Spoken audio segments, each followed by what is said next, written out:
చాలా ఎర్లీగా వచ్చాము, అందుకని అయ్య గారు అవకాశాన్ని కూడా చాలా తొందరగానే ఇచ్చారు.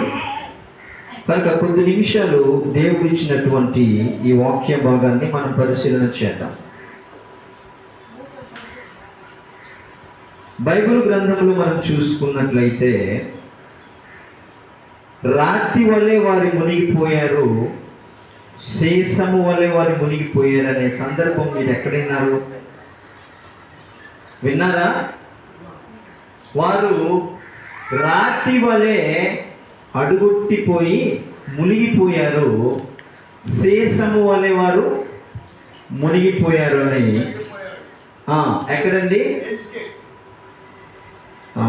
ఓకే, ఎహెజ్కేలు అని మత్తయ్య గారు చెప్పారు. మంచిది, చూద్దాం మరి అది ఏ సందర్భంలో జరిగిందనేది కొద్ది నిమిషాలు మనం ధ్యానిద్దాం.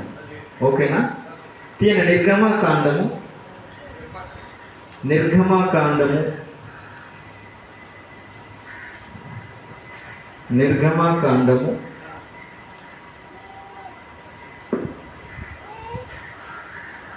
15వ అధ్యాయము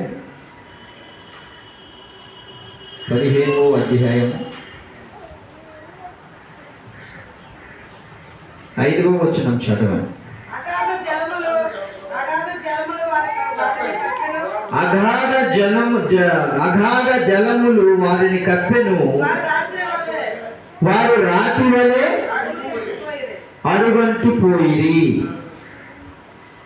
చూడండి, మరలా చదువుతాను. అగాధ జలములు వారిని కప్పెను, వారు రాతి వలె అడుగంటిపోయిరి. సందర్భం ఏంటి తెలుసా మీకు? ఇది ఇశ్రాయేలీలు 430 సంవత్సరాలు ఐగుప్తు చెరలో బానిసలుగా ఉన్న సందర్భంలో ఫరో ఫస్ట్ వదిలేస్తాడు, వెళ్ళిపోండి. అంటే తెగుళ్ళు 10 రప్పించిన తర్వాత ఫరో ఇశ్రాయేలీల ప్రజల్ని ఏం చేస్తాడు? విడిచిపెట్టి మరలా వాళ్ళని తరుముతున్నటువంటి సందర్భం అన్నమాట. అయితే ఈ వాక్య భాగం ఏంటంటే, అదే ఎర్ర సముద్రాన్ని ఇశ్రాయేలీల ప్రజలు ఏం చేశారు? దాటిపోయారు. అదే ఎర్ర సముద్రం మధ్యలో ఐగుప్తు సేనలు ఏం అయ్యారు? మునిగిపోయారు. ఇశ్రాయేలీల ప్రజలు అదే ఎర్ర సముద్రం అనేది వాళ్ళకి రక్షణగా కనిపిస్తే, ఐగుప్తి ఫరో సైన్యానికి మాత్రం అది ఒక శాపములాగా దేవుడు ఏం చేశాడు? దాన్ని చేయడం మనం చూస్తాం. అయితే ఈ ఇశ్రాయేలీల సైన్యాన్ని ఎందుకు అలా దాటిపోయారు, మరి ఫరో సైన్యం ఎందుకు మునిగిపోయారు అనేది కొద్ది నిమిషాలు మనము ధ్యానిద్దాం. అయితే ఇక్కడ నిర్గమాకాండము 15:5వ వచనంలో అగాధ జలములు వారిని కప్పెను, వారు రాతి వలె అడుగంటిపోయింది. ఎలా అడుగొట్టి వెళ్ళిపోయినట్ట? రాయి, ఇప్పుడు ఒక బకెట్ నీళ్ళలో డ్రమ్ముడు వాటర్లో రాయి వేసారు అనుకోండి మీరు, అది చాలా స్పీడ్ ఎక్కడికి వెళ్ళిపోద్ది? అడుగుకి వెళ్ళిపోతుంది. ఇంకా అలాగా స్లోగా ఏమన్నా కాదు, పడిన వెంటనే ఇంకా టక్మని ఏం వెళ్ళిపోద్ది? అడుగొట్టుకుపోతుంది అనమాట. అడుగులో అడుగుకి చాలా స్పీడ్గా వెళ్ళిపోతుంది అనమాట. అలాగే ఇంకొక మాట కూడా జ్ఞాపకం చేశారు. 10 చూడండి, అందులో నీవు నీ గాలిని విసరజేసితివి, సముద్రము వారిని కప్పెను, వారు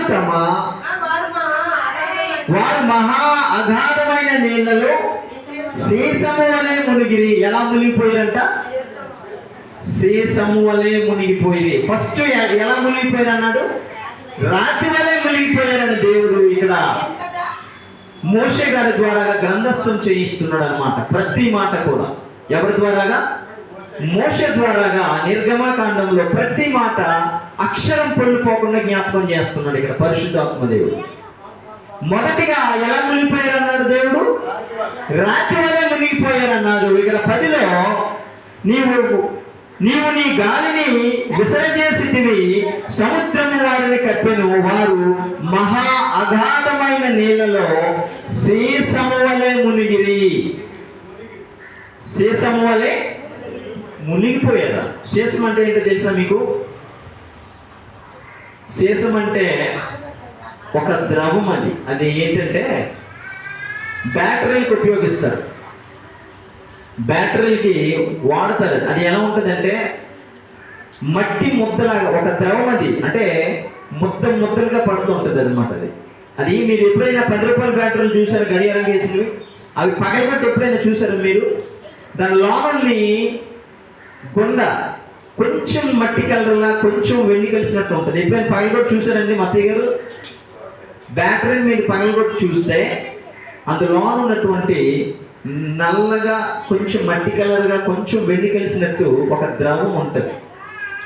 అదే సీసం అన్నమాట. అది పెద్ద పెద్ద లారీలకి పెద్ద పెద్ద ట్రక్కులకి వాడతారు సీసం. అంటే అది వాటర్లో వేస్తే రాయి అయితే ఎలా వెళ్ళిపోయిందో స్పీడ్గా, ఆ సీసంలో వేసినప్పటికీ కూడా ఏమవుతుందంట, స్పీడ్గా మునిగిపోతుంది అనమాట. అందుకని దేవుడు 2 మార్లు అది ఎలా మునిగిపోయినట్టు, ఒకటి రాయి వలె మునిగిపోయారు, 2 సీసము వలె మునిగిపోయారు అనమాట.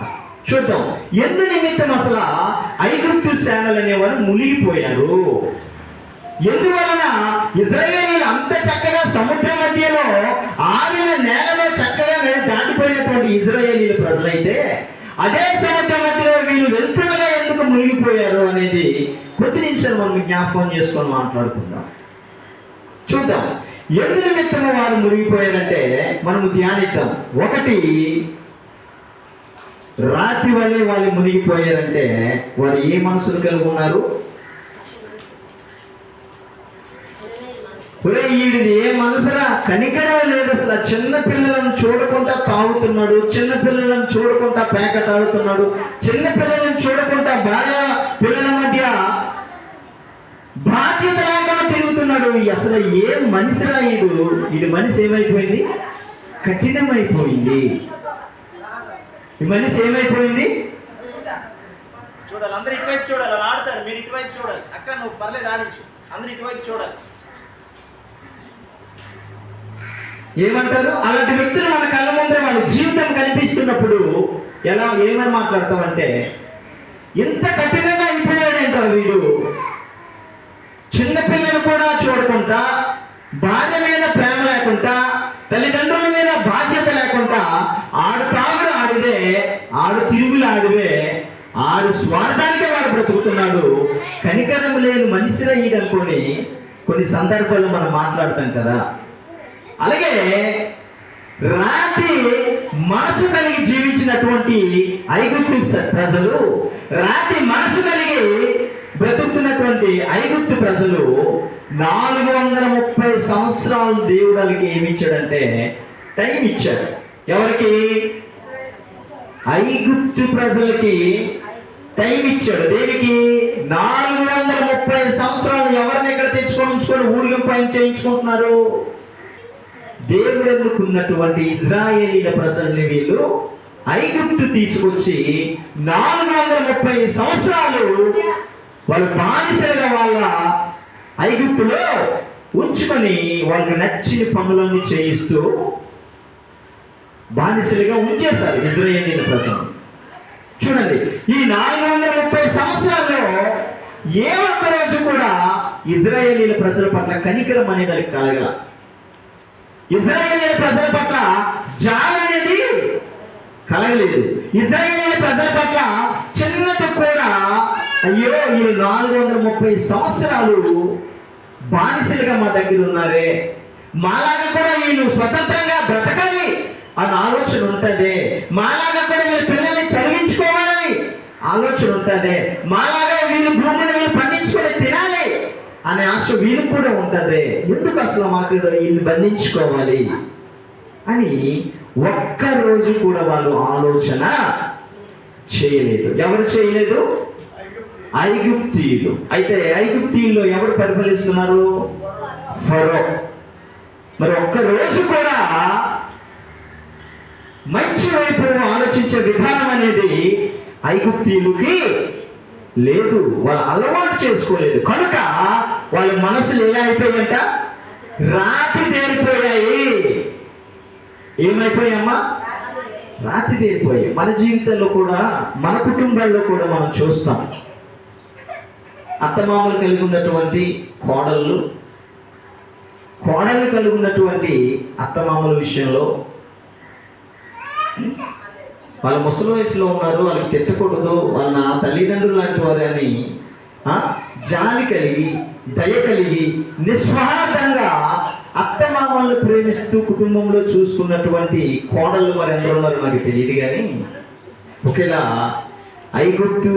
ఐగుప్తి సేనల వల్లే నీ నా హృదయం కఠినదైపోయి ఉంటే దేవుడు ఖచ్చితంగా వాళ్ళని ఎలా అయితే సముద్ర మధ్యలో ముంచేశాడు రాతి వలె, ఈరోజు నిన్ను నన్ను కూడా అట్లాంటి రాతి కలిగినటువంటి మనసుతో జీవిస్తే, అట్లాంటి రాయి వలె గట్టయిపోయినటువంటి హృదయంతో జీవిస్తే, వాళ్ళని ఎలాగైతే దేవుడు ముంచాడో ఈరోజు మనల్ని కూడా ముంచడన్నందుకు గ్యారంటీ ఏం లేదు. ఖచ్చితంగా 99 ఆప్షన్స్ మనకి ఇస్తాడు. అంటే 99 అవకాశాలు మనకి ఇస్తాడు.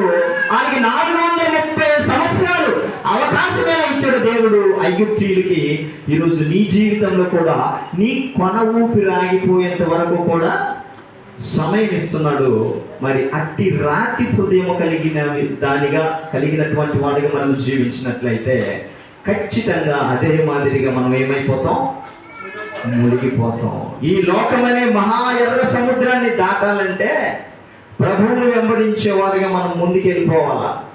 ఇజ్రాయేల్ ప్రజలు ముందుకు భయపడ్డారు ఎర్ర సముద్రాన్ని చూసి. తర్వాత మోషేని తిట్టుకున్నారు, ఎందుకురా మాకు ఈ బతుకు, అక్కడే మాకు బానిస బ్రతుకులు బాగున్నాయి కదా, 3 పూటలు అన్నం పెట్టి ఏదోలాగా కాలు ఏళ్ళ పెట్టి అక్కడే బతికే వాళ్ళం కదా, ఏంటి అటు చూస్తే ఆలు, ఇక్కడ చూస్తే ఎర్ర సముద్రం, ఎందుకు అక్కడ సమాజం మాకు లేవని ఇక్కడ తీసుకొచ్చి మాకు ఎంత నరకయాత్ర పెట్టిస్తున్నావా మోషే అనుకొని ఈ ఇజ్రాయేలీలందరూ కూడా ఎవరి మీద తిరుగుబాటు చేసి మాట్లాడుతున్నారు? మోషేని. ఇలా తిరుగుబాటు చేసి మాట్లాడుతున్నప్పుడు మోషే ఒకటే అన్నాడు అన్నమాట, గట్టిగా అన్నాడు, నోర్మయ్యాను, మీరు దేనికోసమైతే చూసి మీరు భయపడుతున్నారో, దేనికోసమైతే చూసి మీరు అదే రకంగా మీరు భయభ్రాంతులకు గురైపోతున్నారో, ఇక మీరు చూసినటువంటిది మీకు ఇంకా ఎప్పటికీ కూడా కనిపించదు. ఏదైతే వెనకాల ఫరో సైన్యము 600 రథాలతో వాళ్ళు వస్తున్నారో వారిని చూసి భయభ్రాంతులకు గురైపోయి మోషే మీద తిరగబడి మాట్లాడారు కదా.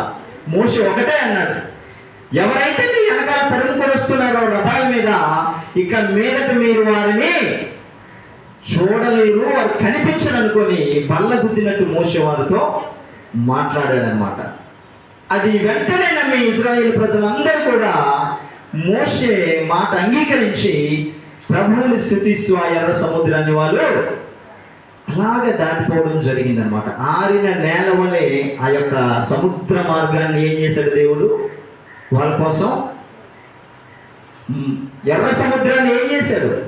2 పాయలుగా దాన్ని చేసి ఆరిన నేల వలె వాళ్ళకి తయారు చేసి దేవుడు ఇచ్చాడు. అయితే ఇక్కడ ఐగుప్తీయులు కఠినమైనటువంటి హృదయాలు కలిగి జీవించారు కనుక, ఐగుప్తీయులు కఠినమైనటువంటి ఆలోచనలతో బ్రతికారు కనుక, ఐగుప్తీయులు కఠినమైనటువంటి పశ్చాత్తాపం లేనటువంటి బ్రతుకు, మారు మనస్సు లేని బ్రతుకు, ఒకరిని ప్రేమించే గుణము లేని మనసుతో బ్రతికారు కనుక ఎక్కడికి వచ్చి ముంచేశాడు దేవుడు? కరెక్ట్గా ఎర్ర సముద్రం మధ్యకి వచ్చిన వెంటనే రాతి వలె వాళ్ళని ఏం చేశాడు?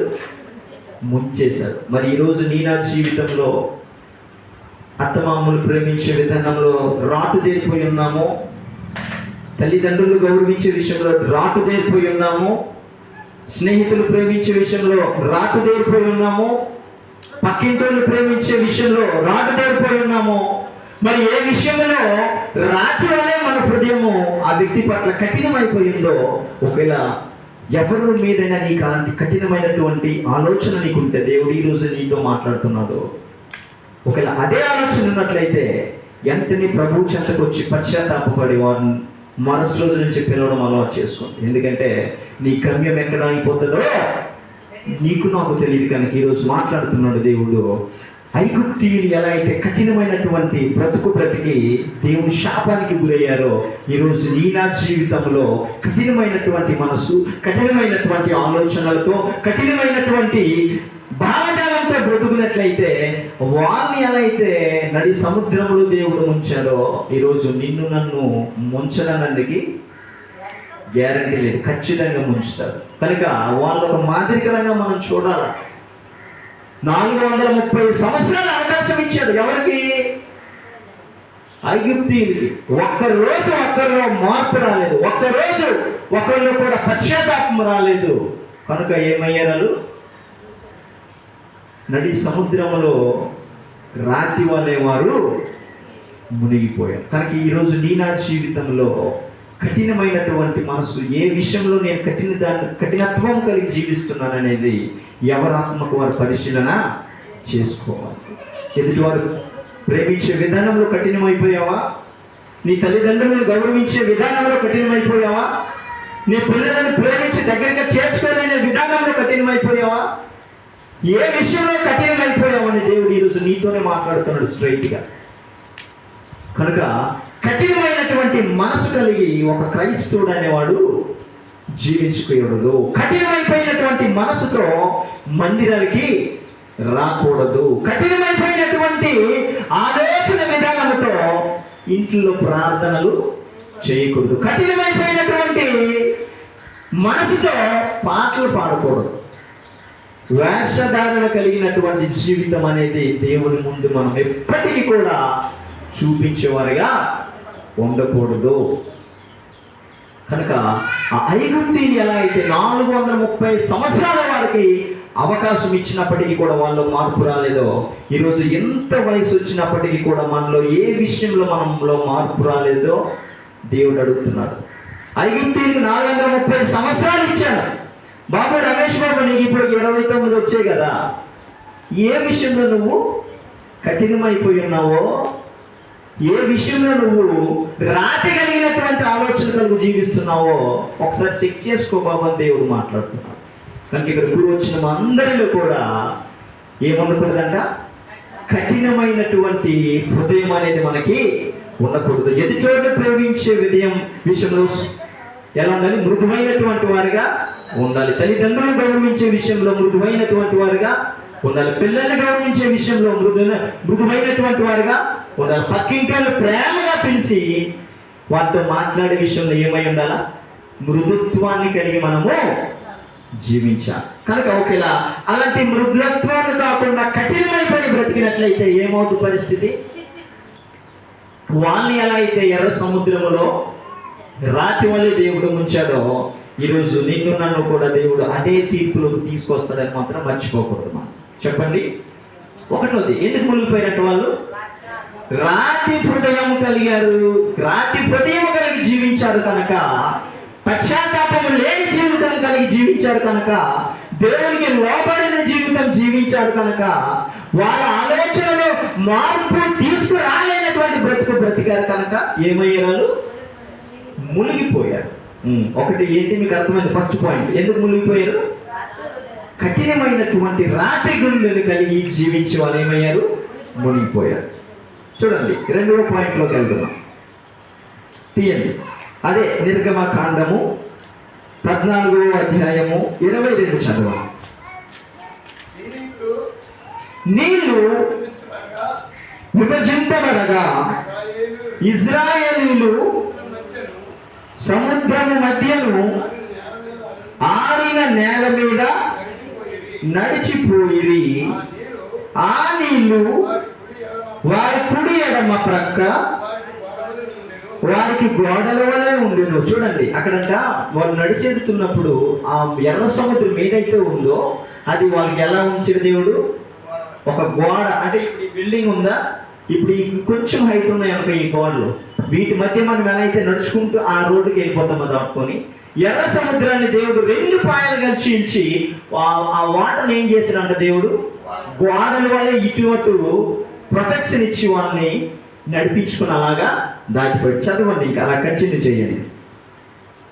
23 ఐగుప్తీయులను ఫరో గుర్రములను రథములను రౌతులను వారిని తరిమి సముద్ర మధ్యమున చేరిరి. అయితే వేకువజామున యెహోవా ఆ అగ్ని మేఘమయమైన స్తంభము నుండి ఐగుప్తీయుల దండు వైపు చూచి ఐగుప్తీయుల దండును కలవరపరచి వారి రథములను ఊడిపడినట్లు చేయగా వారు బహు కష్టపడి తోల్చుండిరి. అప్పుడు ఐగుప్తీయులు ఇజ్రాయేలీయుల ఎదుట నుండి పారిపోదుము రండని యెహోవాకు ఏం చేశారంట? యెహోవా వారి పక్షమున మనతో యుద్ధము చేయుచున్నాడని చెప్పుకున్నది. సంఘటన ఏంటంటే, వాళ్ళు వెళ్తున్నారు బాగానే ఉంది. వాళ్ళని తరమడానికి వీళ్ళు దేని మీద వెళ్తున్నారు? రథాల మీద వెళ్తున్నారు. 600 రథాల మీద 600 యుద్ధ సైనికులు. వాళ్ళు మామూలు కాదు, అందరూ మంచి టాలెంట్ ఉన్నటువంటి వాళ్ళు. ఫరో అంటే కఠినమైనటువంటి నియమ నిష్ఠతలతో కలిగినటువంటి వారిని సెలెక్ట్ చేస్తాడు. ఇప్పుడు ఆర్మీకి వెళ్తున్నటువంటి వాళ్ళు ఉన్నారు కదా, అలా తప్పుగా సెలెక్ట్ చేస్తారు. వాళ్ళు బోర్డర్లో ఉన్నోళ్ళని, సరైనటువంటి వాళ్ళని సెలెక్ట్ చేస్తారు కదా. బలమైనటువంటి వాళ్ళను, అన్నిట్లో కూడా ఆరితేరినటువంటి వాళ్ళని కదా సెలెక్ట్ చేస్తారు. అలాగే ఫరో 600 రథములతో వచ్చినట్టు 600 మంది కూడా అలా తప్పగలగారు. సరైనటువంటి వాళ్ళు అన్నమాట, యుద్ధ వీరులు. అలాంటి వ్యక్తుల్ని ఫరో తీసుకొచ్చాడు అనమాట. అయితే వాళ్ళు దాటిపోతున్నారు. ఈ యొక్క 600 రథాలు, ఈ 600 యుద్ధ సైనికులు వాళ్ళు వెంబడించి కరెక్ట్గా ఎర్ర సముద్రం మధ్య వాళ్ళు దాటిపోయారు. ఈ మధ్యకి వచ్చేసరికి దేవుడు ఏం చేశాడంటే వాళ్ళ రథాలు కదలడము ఆపాడు, వాళ్ళ గుర్రాలు కదలడము స్లో అయిపోయాయి. అప్పుడు వాళ్ళు అంటున్నారు, ఒరే నాయన ఎందుకు వచ్చిన బాధ్యత? యెహోవాయే ఆ పక్షాన మనతో ఏం చేస్తున్నాడు? యుద్ధం చేస్తున్నాడు. వెనక్కి తిరిగి పారిపోయి పదరా నాయన అనుకుని వాళ్ళు ఒకరినొకరు మాట్లాడుకుంటున్నారు అనమాట. అయితే ముందు పశ్చాత్తాప పడ్డామని నటించి వదిలేసినటువంటి వాళ్ళు ఈ ఫరోయే. ఇక చాలరా బాబు, మీ తరఫున యెహోవాయే మాతో యుద్ధం అంటే, అప్పటికి కూడా 430 సంవత్సరాల హయాంలో ఒక 10 తెగులు రప్పించాడు. ఎక్కడ? ఐగుప్తులో దేవుడు కదా. అయితే వాటిని చూసి మనోడికి మరి పశ్చాత్తాపము 2% వచ్చిందో 5% వచ్చిందో తెలియదు, కానీ సరే మీరు వెళ్ళిపోండి అనుకొని ఆ ఫరో వదిలేశాడు అనమాట. ఐగుప్తు సేనలందరూ కూడా సరే వెళ్ళిపోండి అనుకొని మాట్లాడినప్పుడు ఏ మర్యాదతో అయితే పంపించాడో వాళ్ళు పంపించాలి కదా. మరలా ఈ మనస్సుడు ఎంత దారుణానికి ఒడుగట్టిందో. మరలా చూడండి, పశ్చాత్తాపం లేని మనసు. మరలా చూడండి, అదే బుద్ధిలోకి వచ్చి వాళ్ళు మాట్లాడతారు. ఎవరు? ఫరో. అవును, ఇప్పుడు వాళ్ళు వదిలిస్తే మరి 430 సంవత్సరాలు మనకు ఊడిగం పని చేశారు కదా, ఈ పనులన్నీ ఎవడు చేస్తాడు అనుకుని మరలా ఫరోకి ఆలోచన వచ్చి ఏం చేశాడు? వెళ్ళండి మీరు 600 గుర్రాలు రథాలతో 600 మంది సైనికుల మీద వెళ్ళండి అనుకొని వాళ్ళకి యుద్ధ ఖడ్గాలు ఇచ్చి వాళ్ళకి ఏం చేశాడంట? పంపించాడు. అయితే ఆ 600 యుద్ధాలు, ఆ 600 రథాలతో వెళ్ళినటువంటి ఈ యుద్ధ వీరులు అక్కడ ఏమయ్యారు? సముద్రం మధ్యకి వెళ్ళేసరికి గుర్రాలు కదలట్లేదు, రథాలు కదలట్లేదు. భయ ఆందోళన మొదలైంది. ఇజ్రాయెల్ సైన్యం ఏమో దాటిపోయారు ఎర్ర సముద్రాన్ని, వీళ్ళ మీద వాటర్ ఏమో వచ్చేస్తుంది. ఇక ఇజ్రాయేలీల దేవుడే ఆ పక్షాన యుద్ధం చేస్తున్నాడు, పారిపోతామని అనుకొని ఊర్లోనే మాట్లాడావు కదా, మరి అలా మాట్లాడడం మళ్ళీ ఎందుకు అక్కడ వెంబడించుకొని వచ్చావు? అవునా కాదమ్మా?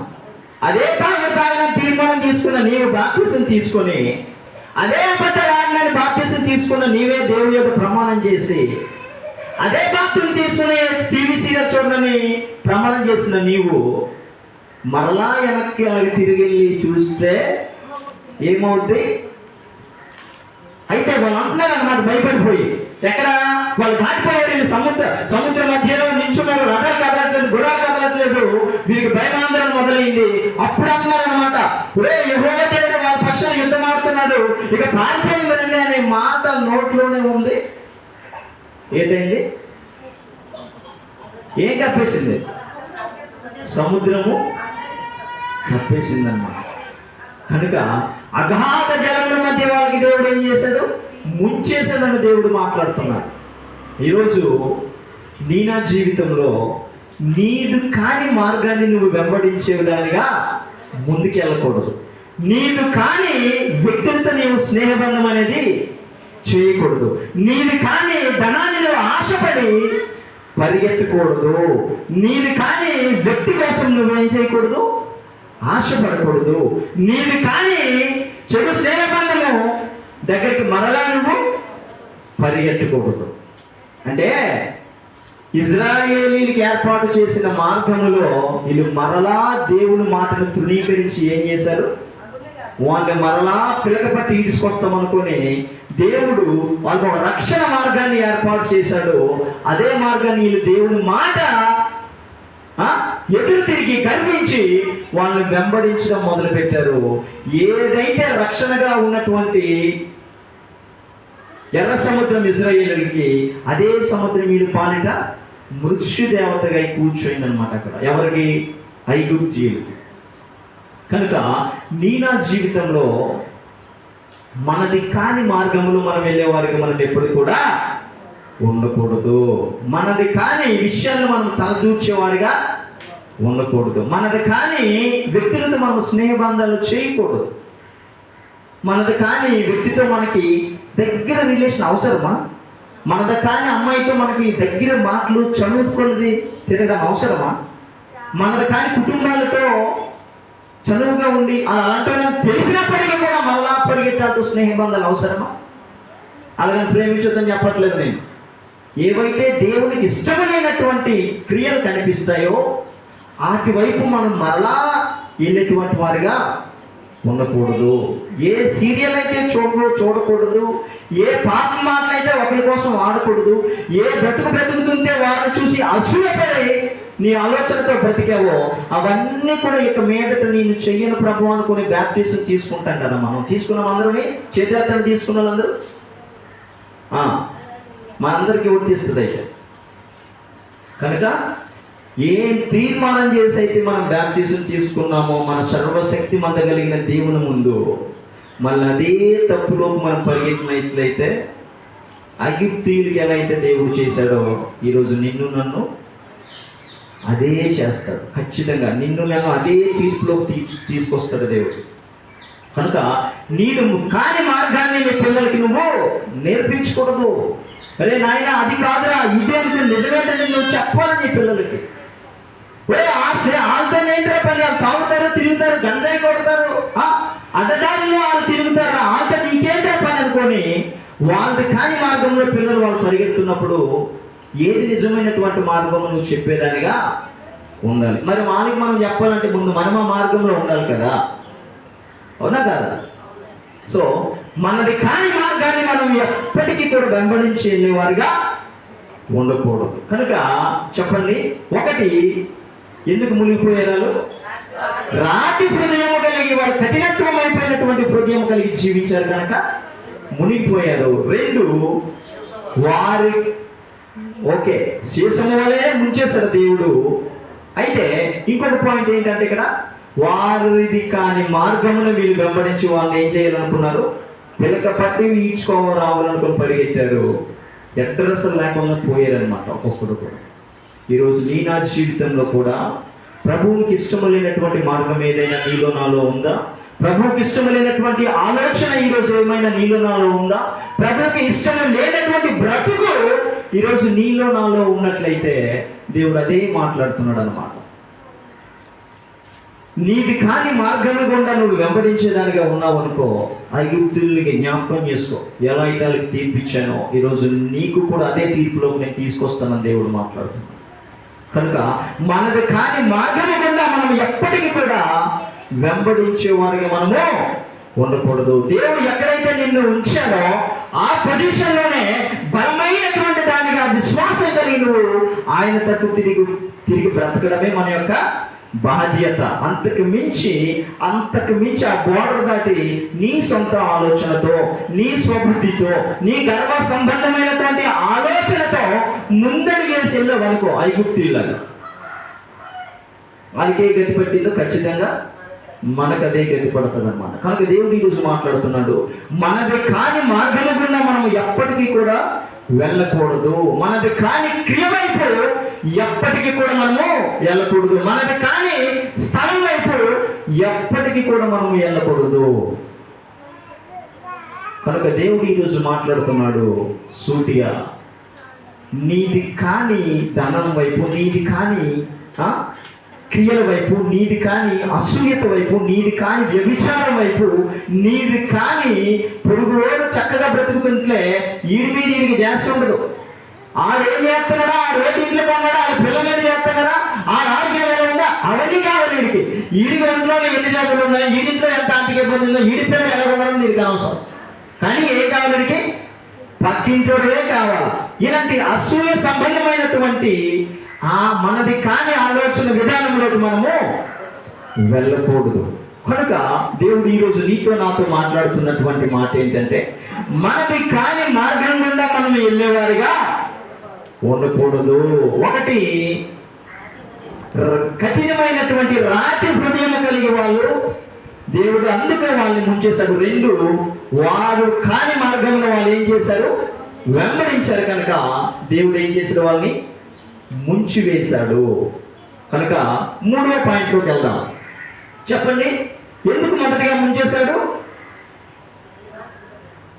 రాతి హృదయం కలిగి జీవించారు కనుక 430 సంవత్సరాలు అవకాశం ఇచ్చినప్పటికీ కూడా వాళ్ళు మార్పు లేదు. కనుక 430 సంవత్సరాలు వాళ్ళు అద్భుతమైనటువంటి అవకాశం ఉన్నప్పటికీ కూడా ఉపయోగించుకోలేదు. కనుక వారు ఏమయ్యారు? మునిగిపోయారు. మార్పు చూపించలేకపోయారు, పశ్చాత్తాపం చూపించలేకపోయారు, ప్రేమించే గుణాన్ని అలవాటు చేసుకోలేకపోయారు. కనుక రాతి వాళ్ళ తత్మనానికి ఏం చేశాడు? ముంచేశాడు దేవుడు. కనుక రెండవది ఎందుకు? వారిది కాని మార్గాన్ని వాళ్ళు ఏం చేశారు? వెంబడించారు. కనుక సీసము వల్లే వారిని దేవుడు ముంచేశాడు. కనుక ఈరోజు నా జీవితంలో మనది కాని మార్గం ఏంటో మీరు గుర్తించండి. మార్గం అంటే ఏదో వైన్ షాప్కో, జగదమ్మ సినిమా హాల్కో, లేకపోతే సింహాచలం గుళ్ళకు అవి కాదు. నీది కాని మార్గం అంటే ఏదైతే ఇది వరకు నువ్వు పాప సంబంధమైనటువంటి మీటింగ్స్ పెట్టేదాను కదా, నీ పక్కింటి దానికోసం ఇంకొక ఐదుగురు కలిసి, అలాంటిది అదే ఒక మార్గం. ఆ మార్గమే ప్రభువుకి ఇష్టం ఉండదు. నీది కాని మార్గం ఏంటంటే, అది వరకు టీవీ సీరియల్ చూసిన నీవు మరలా చూడకూడదని తీర్మానం చేసుకున్నావు కదా, అలాంటి మార్గాన్ని దేవుడు వెంబడించొద్దు అంటున్నాడు. నీది కాని విషయాలను కోరనే నీకు నువ్వు రప్పించుకొని ఏదో నీకు నువ్వే పెద్దగా ఫీల్ అయిపోతావు కదా, అలాంటి విషయాలు దేవుడు, అలాంటి మార్గాలను దేవుడు వెంబడించొద్దు అంటాడు. కనుక ఆయనకి ఇష్టం లేనటువంటి క్రియలు ఏవేవైతే ఉన్నాయో వాటిని వెంబడించి మనము ముందుకెళ్ళే వారిగా ఉండకూడదని దేవుడు మాట్లాడుతున్నాడు. కనుక ఒకటి, కఠినమైనటువంటి హృదయం కలిగి వారు జీవించారు కనుక రాయి వలె వారు మునిగిపోయారు. రెండు, వారిది కాని మార్గాన్ని వారు వెంబడించారు కనుక వారు సీసము వలె మునిగిపోయారు. చూడండి, మూడో పాయింట్లోకి వద్దాం. నిర్గమకాండము 14:25 చదువు. వారు రథచక్రములు ఊడిపడినట్లు చేయగా వారు బహుగా కష్టపడి తోలుచుండిరి. అప్పుడు ఐగుప్తీయులు ఇశ్రాయేలీల ఎదుట నుండి పారిపోయినని యెహోవా వారి పక్షమున మనతో యుద్ధము చేయుచున్నాడని చెప్పుకొనిరి. చాలమ్మా. అయితే ముందు భయపడినట్టే భయపడి వీళ్ళే వదిలేసారు, వెళ్ళిపోండి అనుకోండి. మరలా వాళ్ళని వెంబడించి, వీళ్ళని కాని మార్గాన్ని మళ్ళీ వాళ్ళని వెంబడించి, వీళ్ళని కాని దారిలో మళ్ళా ఈయనకినే స్వార్థపూరితమైనటువంటి గర్వ సంబంధమైనటువంటి ఆలోచనతో వాళ్ళని వెంబడించారు. దారి మధ్యకి వెళ్ళిపోయారు, వాళ్ళు దాటిపోయారు. వీళ్ళు భయం వేసి ఏం చేశారు? అప్పుడు గుర్తొచ్చాడు, అమ్మ నాయన దేవుడు బలవంతమైనటువంటి వాడు, దేవుడు శక్తివంతమైనటువంటి వాడు, దేవుడు అద్భుతమైనటువంటి శక్తి కలిగిన దేవుడు, నిజమైన దేవుడు ఈయనే. ఎప్పుడు గుర్తొచ్చిన వాళ్ళకి? సముద్ర మధ్యమున మునిగిపోతున్న టైంలో గుర్తొచ్చిన వాళ్ళకి. అంటే అర్థం ఏంటంటే, ఏ విషయానికి కూడా మనము ఆలస్యం చేయకూడదని అర్థం. అర్థమైందా మీకు? ఏ విషయాన్ని కూడా ఆలస్యం చేయకూడదు. మందిరానికి వచ్చేవాడు వెళ్దాంలే, ఈలోపు ఏ ఉపద్రవం వచ్చి పడిపోతుంది అది మనకి తెలియదు. ఏ విషయానికి కూడా ఆలస్యం చేయకూడదు అన్నమాట. ఒకవేళ ఆలస్యం చేసినట్లయితే ఇదే పరిస్థితి వస్తుంది అన్నమాట. ప్రార్థన చేయడానికి ఆలస్యం చేస్తున్నావా? వాక్యం చదవడానికి ఆలస్యం చేస్తున్నావా? ఆయనతో సహవాసం చేయడానికి ఆలస్యం చేస్తున్నావా? ఒకవేళ ఆలస్యం చేసినట్లయితే దేవుడు ఈరోజు నీతో మాట్లాడుతున్నాడు. నీ పిల్లల్ని నువ్వు రక్షించుకోగలిగావా? నీ కుటుంబాన్ని నువ్వు రక్షించుకోగలిగావా? ఇప్పుడే ఎట్లా చెప్తాం, వాళ్ళు చక్కగా వాళ్ళు వయసు అంతా పోయి 40-50 వచ్చేసరికి షుగర్ బీపీ వచ్చిన తర్వాత ఫిగర్ మొత్తం పోయిన తర్వాత అప్పుడు చెప్తారు అన్నమాట. అంతేనా? అప్పుడు ఎవరికి కావాలని? ఎంత డబ్బులు సంపాదించి లక్షలు సంపాదించినటువంటి తల్లిదండ్రులకే వీళ్ళు ఇంక దేనికి పనికిరారని వృద్ధాశ్రయంలో పడేస్తున్నారు కదా. మరి నీ పిల్లలకే నీ ఇష్టం లేనటువంటి తీరు వాళ్ళకి నచ్చక నేను వృద్ధాప్యంలో పడేస్తున్నప్పుడు మరి దేవుడు ఇష్టపడతాడు దాన్ని?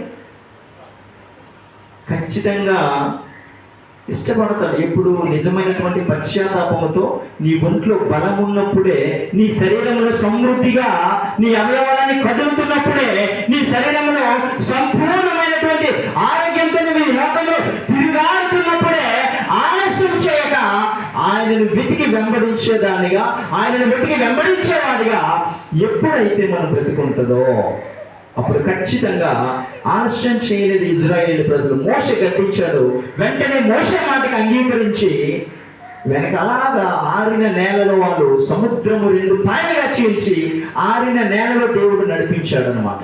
ఇప్పుడు వెంటనే నమ్మి అంగీకరించి దేవుని వైపు మనం వెంబడించేవాడిగా ఉన్నప్పుడు చెప్తాను లేదు ఈయన చెప్తానులే, ఇంక బోల్ టైం ఉంది, చచ్చిపోతామే కదా. ఏమమ్మా ఖచ్చితంగా ఇప్పుడు చచ్చిపోతామో మనకి తెలియదు కదా. కనుక దేనికి కూడా మనము ఆలస్యం అనేది చేయకూడదు. నీ పిల్లలకి వాక్యం తెలుసా? నీ పిల్లలకి దేవుని ప్రేమ తెలుసా? నీ పిల్లలకి దేవుని యొక్క భయం ఏంటో నువ్వు చెప్పావా? నీ పిల్లలకి అసలు దేవుని గుణగణక్షణాలు ఏంటో నువ్వు చెప్పేవాళ్ళు అసలు ముందు మనకు తెలియాలి కదా ఇవి చెప్పాలంటే. ఆయన ఎంత ప్రేమ స్వరూపు. ఈ లోకంలో యవనస్తులైతే ఎక్కడెక్కడో ప్రేమ జరుగుతున్నారని పరిగెడుతున్నారు అన్నమాట. గట్టిగా మాట్లాడితే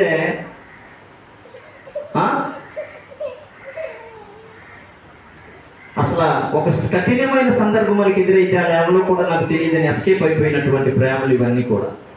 అది కరెక్ట్గా ఒక పెద్ద 2 వ్యక్తులు దొరికారంటే ఈ అమ్మాయి ఎవరో నాకు తెలియదని బాబు అనుకుని పారిపోయే సందర్భాలు అన్నమాట. కనుక దేవుడు మాట్లాడుతున్నాడు, మన పిల్లల పట్ల వాక్యం చెప్పే విధానంలో మనం ఆలస్యం చేయకూడదు. మన భర్తను మార్చుకునే విధానంలో మనం ఆలస్యం చేయకూడదు. మన కుటుంబీకులను మార్చుకోవాలనే విధానంలో మనం ఆలస్యం చేసేవారిగా ఉండకూడదు. ఆదివారం టైంకి వచ్చే విధానంలో మనం ఆలస్యం చేసేవారిగా ఉండకూడదు. ప్రభువుకి ఇచ్చే విధానంలో మనము ఆలస్యము చేయకూడదు. ఈరోజు నువ్వు నిజంగా ఆలస్యం చేసినట్లయితే ఇంకా టైం ఉందిలే అనుకొని నీ సొంత ఆలోచనతో నీ స్వబుద్ధితో ఒకవేళ నువ్వు ఈరోజు బ్రతికినట్లయితే ఐగుప్తీయులు ఎలా అయితే చివరికి వెళ్ళేసరికి వాళ్ళు అమ్మనాయన నిజమైన దేవుడే రా బాబు అనుకుని ఒప్పుకున్నప్పటికీ కూడా ఛాన్స్ లేదని. కనుక ఈరోజు నా జీవితంలో 99 అవకాశాలు దేవుడు ఇస్తాడు. ఒక్క అవకాశాన్ని ఆయన తీసుకుని ఏం చేస్తాడు? రాతిలాగా నిన్ను మార్చేసి ముంచేయాలని కెపాసిటీ కలిగిన దేవుడు. కనుక ఈ గొంతులో ప్రాణం ఉన్నప్పుడే మనం ఆలస్యం చేయకుండా ఆయన ఒడిలోకి వెళ్ళిపోయినటువంటి వారిగా మనము ఉండాలి. కనుక దేవుడు ఈరోజు మాట్లాడుతున్నాడమ్మా నీతో నాతో. ఏ విషయంలో నువ్వు ఆలస్యం కలిగి ఉన్నావు నాకైతే తెలియదు, కానీ ఎదుటోడిని గౌరవించే విధానంలో ఆలస్యం కలిగి ఉన్నావా? ఎదుటోడిని నువ్వు ఇంటికి పిలిచి చక్కగా మాట్లాడే విధానంలో ఆలస్యం కలిగి ఉన్నావా? నీ రక్త సంబంధికుడిని 10 మందితో చక్కగా మాట్లాడే విధానంలో ఆలస్యం కలిగి ఉన్నావా? నీ పిల్లల్ని దేవుని సన్నిధికి నడిపించే విషయంలో ఆలస్యం కలిగి ఉన్నావా? దేవుడు మాట్లాడుతున్నాడమ్మా. ఏ విషయానికి కూడా ఆలస్యం చేయక వెంటనే వెంబడించే వారికి మనము ఉండాలి.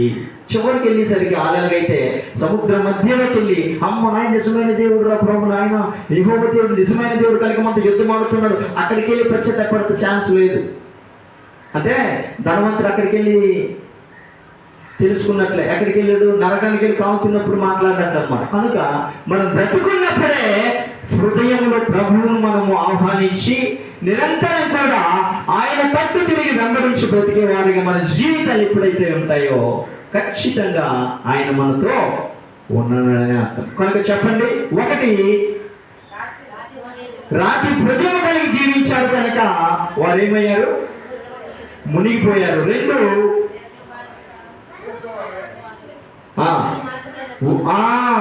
మంచిదమ్మా, వారి కాని మార్గం గుండా వాళ్ళు వెంబడించారు కనుక సీసము వలె దేవుడు ముంచేశాడు. మూడవది ఏంటి చెప్పాలి, ఇప్పుడే విన్నారు. ఆలస్యం చేయకూడదు. ఏం చేయకూడదు? ఆలస్యం చేయకూడదు. ప్రభువు యొక్క పనిలో మనము ఆలస్యం చేసిన ఎడల అది మనకే ప్రమాదంగా మారే అవకాశం ఉంటుంది. కనుక ఒకటి, కఠినము కలిగినటువంటి హృదయముతో మనం బ్రతికేవారుగా ఉండకూడదు. రెండు, మనది కాని మార్గము గుండా మనము వెళ్ళేవారుగా ఉండకూడదు. మూడు, ప్రభువు విషయములో, ఆయనను వెంబడించే విషయంలో, ఆయనను ప్రేమించే విషయంలో, ఆయనను దగ్గరికి చేర్చుకునే విషయంలో ఏం చేయకూడదు? ఆలస్యం చేయకూడదు. కనుక నీది కాని మార్గము గుండా నువ్వు వెళ్ళేవారిగా ఉండకూడదు. ఒక ఉదాహరణ చెప్పు, నేను ముగించేస్తున్నాను. ఒక పాల వ్యాపారి ముసలోడు పాలు అమ్ముకునేవాడు అనమాట. ఇప్పుడు కాదు, ఒక 40 సంవత్సరాల క్రితం, 20 సంవత్సరాలు అనుకుందాం. అయితే ఆ పాలు అమ్ముతూ రోజుకు ఒక 10 రూపాయలు వచ్చేది, రోజు అదే డబ్బులు వచ్చేది. అయితే ఆ క్యాన్తో తీసుకెళ్తుంటే ఏదో సందర్భంలో ఆ క్యాన్ కడ కడుక్కుంటున్న సందర్భంలో వాటర్ పడ్డాయి. డైలీగా అదే పది వచ్చేది దానికి. అయితే ఆ వాటర్ పడ్డ పాలు, అయ్యా ఏంటి వాటర్ పడిపోయింది, ఏం చేయాలని ఫస్ట్ ఆలోచించాడు. ఏదైతే అదేంటి అనుకొని ఆ వాటర్ పడిన పాలే అమ్మాడు అనమాట. అమ్మేసరికి 20 రూపాయలు వచ్చింది. అప్పుడు ఇదేంటిది, నేను ఇన్ని సంవత్సరాలు నేను రోజు అమ్మినా ఈ 10 రూపాయలు వచ్చింది, నీరు పడేసరికి 20 రూపాయలు వచ్చాయి అనుకొని ఆడ మనసు రోజు ఏం చేశాడంటే అదే నీరు కలిపి పాలు అమ్మాడు. 20 రూపాయలు వచ్చింది, జాలిలో కట్టాడు. ఒక చెట్టు కింద ఏం చేశాడు, సేద తీరుతుండగా ఒక కోత వచ్చి ఆయన కట్టినటువంటి జాలి ఏదైతే ఉందో అది లాక్కొని చెట్టు ఎక్కేసింది అన్నమాట. చెట్టు ఎక్కిసిన తర్వాత మనోడికి తెలివి వచ్చింది, చూశాడు. ఏటి కోతి అనుకొని దాన్ని ఏటి ఎలా వస్తుంది, ఇదేంటి నా జాలి తీసుకెళ్ళిపోయింది, నా డబ్బు తీసుకెళ్ళిపోయింది ఏటి అనుకొని అలాగ ఆలోచించి, కోతి కదా ఒకవేళ మనం ఏమైనా ఇసినట్లయితే అది కూడా రిటర్న్ ఇసురుతుందేమన్న ఆలోచనతో కొన్ని రాంగ్ తీసుకున్నాడు. ఫస్ట్ ఇసిరాడు, అది ఫస్ట్ రూపాయి ఇసిరింది మనోడికి. రెండో రాయి ఇసిరాడు, ఆ బాగా తెలివైనటువంటి కోతిలాగా ఉంది. ఆ 2 రూపాయల బెల్లేమో చెరువుకి ఇసురుతుంది. ఈ రాంగ్ ఇసురుతున్నాడు కదా, 2 రూపాయల బెల్లేమో చెరువుకి ఇసిరేస్తుంది, రూపాయి బెల్లం మనోడికి ఇసురుతుంది. అయితే అలా ఇసిరిస్తే అయిపోయాడు పని కడివి, కోతి కడివి. అయితే లెక్కెట్టుకున్నాడు, 10 రూపాయలు మనోడి చేతిలో ఉంది. అక్రమంగా వచ్చిన 10 రూపాయలు ఎక్కడికి వెళ్ళిపోయి? చెరువులోకి వెళ్ళిపోయాయి. అలాగే మన జీవితంలో కూడా దేవుడు లెక్కలు తెలియజేస్తాడు. ఏదైతే నువ్వు కష్టపడ్డావో, ఏదైతే నువ్వు ఇష్టపడి దేవునికి వెంబడించి బ్రతికి సంపాదించావో అది మాత్రమే శాశ్వతం. అది కాదని తప్పుడు మార్గాలు, తప్పుడు ఆలోచనలతో తప్పుడు సంపాదన ఒకవేళ సంపాదించినట్లయితే అది ఎలా లాక్కోవాలో వడ్డీతో పాటు లాక్కోవడం దేవుడికి తెలుసు. కనుక నువ్వు నేను కూడా యథార్థమైనటువంటి జీవితాన్ని ఆయన ముందు చూపించేవారుగా ఉండాలి. కనుక ఈ వాక్యం